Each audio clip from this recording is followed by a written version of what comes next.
electoral contests and the transition that we are going to as a country is also a leadership moment, which requires a lot of restraint, a lot of maturity, a lot of consultation and inclusion. Building unity and cohesion in a political framework takes time. It's not an easy matter. If you reflect, for those of you who are here, President Mwai Kibaki, Charity Ngilu, the late Michael Wamalwa Kijana, Mheshimiwa Raila Odinga, and all those who are involved in forming NAC, it just didn't happen suddenly. It took time. It's a long and painstaking exercise of building alignment of visions, alignment of perspectives, convincing one another, and building cohesion and bringing people together. These matters are weighty issues. You're talking about the leadership of the nation, individuals and parties and groups that come from diverse backgrounds, that sit down over long periods of time to argue and even harmonize their perspectives to get to a point where this is the platform now we have agreed on, and this is the way we are going to go forward, and this is how our team is going to look like. So that patience that is required is exactly required now.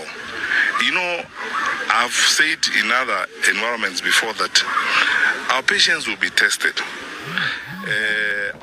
Will be tested. Our sense of patriotism will be tested. But we must overcome those temptations and work together, because the people of Kenya expect that their leaders will work together.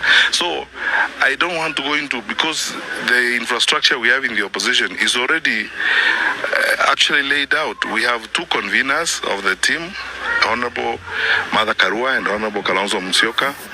We have an official spokesperson who heads the secretariat now, the Honorable Dr. Muhisa Kitui, and then the other structures that have been set up.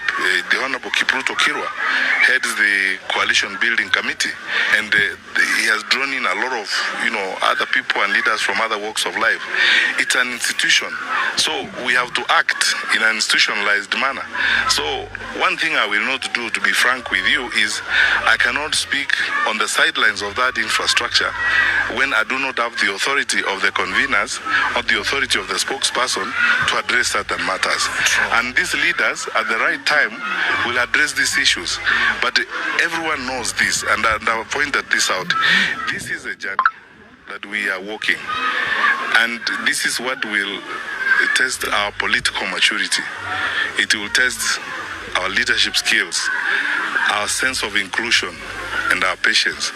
And for us used here to include people like myself who are interested in national leadership, I'm willing to be as patient as time and the Lord will allow, and stay the course to work with the people of Kenya and make my contribution and be a leader. So I wouldn't jump at things or make conclusions or speak about this or that. The arguments you see are actually good if you look at them from a positive point of view. Just imagine we were in a country where the thinking of one person rules the day and is the way everyone goes. Fortunately, and thank God, we chose democracy, and because we are a democratic environment, no leader can choose a party for another leader, and no leader can choose a leader for the people of Kenya. So it's a democratic process that is going on. It will get us time to get there, all of us, but we will get there. Have no fear at all. I have faith, I'm confident we will get there. And we will deal with this with the requisite maturity, the requisite discipline, sense of restraint, and respect for each other's opinions. Because that is the only way we are going to build Kenya. There is never going to be a time we will not have differences of opinion. Because look,